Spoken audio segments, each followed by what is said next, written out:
Bismillahirrahmanirrahim. Alhamdulillahi rabbil alamin. Wa bihi nasta'inu ala umuri dunya waddin. Wassalatu wassalamu ala rasulillahi sayyidil mursalin. Nabiyina Muhammadin wa ala alihi wa ashabihi ajma'in. Allahumma alhimna rushdana wa isna min syarri anfusina wa haykum bitahiyatil Islam. Assalamualaikum warahmatullahi wabarakatuh. Sahabat soleh dan soleha rahimakumullah, kalbu atau hati sangat berpengaruh terhadap kehidupan manusia. Kalbu yang bersih dan sehat dapat memberikan ketenangan, kebahagiaan, dan kekuatan batin. Sedangkan kalbu yang sakit atau tercemar dapat menyebabkan berbagai masalah emosional, psikologis, dan bahkan fisik. Di antara pengaruh positifnya adalah membantu manusia untuk mencapai tingkat spiritualitas yang tinggi, seperti mendekatkan diri kepada Allah, memahami ajaran agama, dan merasakan kehadiran Allah dalam hidupnya. Dari sini lahirlah kepribadian yang baik seperti jujur, amanah, sabar, rendah hati, dan atensi. Juga ketenangan dan kebahagiaan batin, bahkan di tengah kesulitan dan banyak masalah.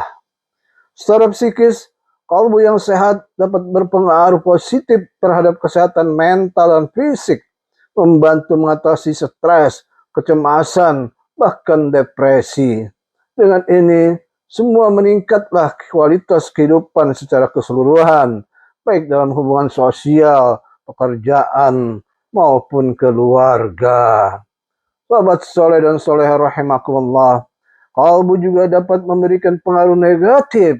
Kalbu yang sakit atau tercemar dengan hawa nafsu, kemunafikan, dan kesesatan dapat menyebabkan berbagai masalah emosional, psikologis, dan bahkan fisik. Kalbu yang tidak tenang dan selalu dipenuhi dengan keraguan dan kegelisahan dapat menyebabkan kecemasan dan stres yang berlebihan.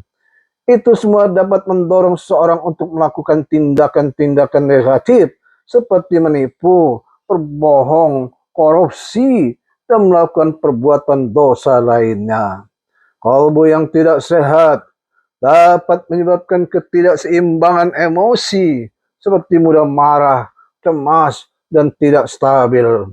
Kalbu yang sakit dapat meruntuhkan moral dan nilai-nilai luhur yang seharusnya ada dalam diri manusia. Sobat soleh dan soleha rahimakumullah, di dalam kalbu itu tersimpan 3 potensi, yaitu fuad, sadar, dan hawa.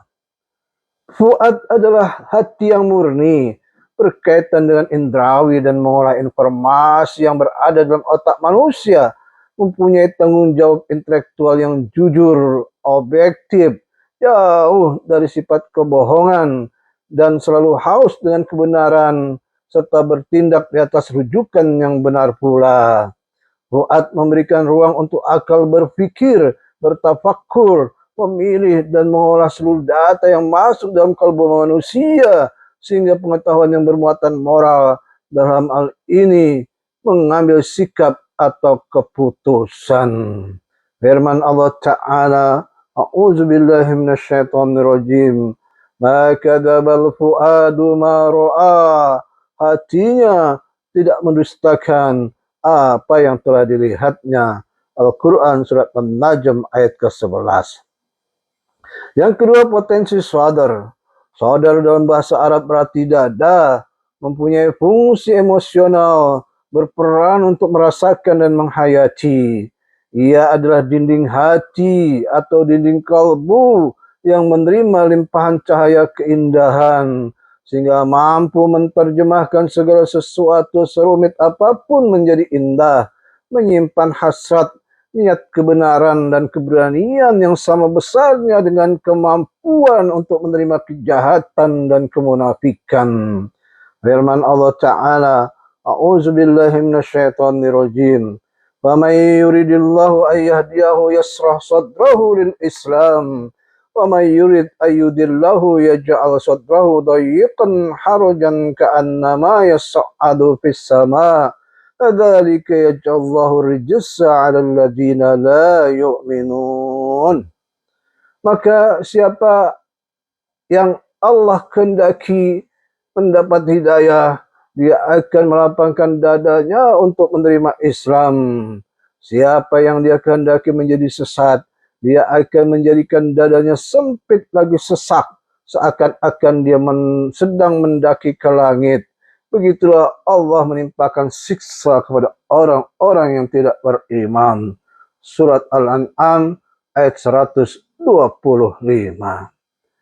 Yang ketiga adalah potensi hawa.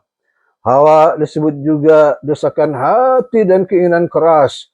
Di dalamnya ada ambisi, kekuasaan, pengaruh dan keinginan untuk mendunia. Selalu cenderung untuk membumi dan merasakan nikmat dunia yang serba fana. Saluran kalbu yang paling berbahaya karena selalu membawa manusia kepada sikap-sikap yang rendah, menggoda, merayu, dan menyesatkan sekaligus memikat. Walaupun cahaya di dalam kalbu pada fitrahnya selalu benderang, tetapi justru karena manusia mempunyai potensi saluran hawa ini, maka seluruh kalbu bisa menjadi rusak binasa karena keterpikatan dan bisikan yang dihembuskan oleh syaitan ke dalamnya. Firman Allah Ta'ala, A'udzubillahi minasyaitonirrajim. Wa illam yastajibu laka fa'lam annama yattabi'una ahwa'ahum wa man adallu mimman ittaba'a hawahu bighairi hudan min Allah innallaha la yahdil qaumadh dhalimin. Jika mereka tidak menjawab tantanganmu, ketahuilah bahwa mereka hanyalah mengikuti hawa nafsu mereka. Siapakah yang lebih sesat daripada orang yang mengikuti hawa nafsu dan keinginannya tanpa mendapat petunjuk dari Allah? Sesungguhnya Allah tidak memberi petunjuk kepada kaum yang zalim. Surat Al-Qasas ayat 50.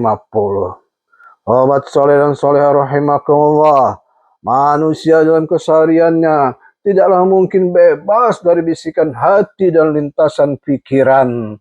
Apa yang dialami, dilihat dan dirasakan sudah barang tentu akan berdampak di dalam hati dan pikirannya.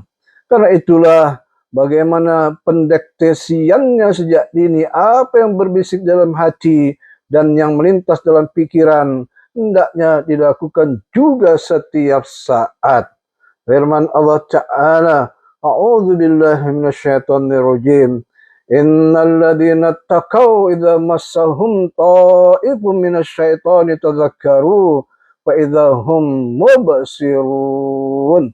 Sesungguhnya orang-orang yang bertakwa apabila mereka dibayang-bayangi pikiran jahat berbuat dosa dari syaitan, mereka pun segera ingat kepada Allah. Maka ketika itu juga mereka melihat kesalahan-kesalahannya.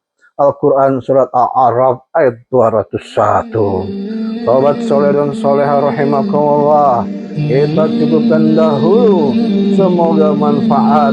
Wallahu a'lam bissawab. Kita tutup dengan doa, subhanakallahumma wa bihamdika asyhadu an la ilaha illa anta astaghfiruka wa atubu ilaik. Assalamualaikum warahmatullahi wabarakatuh.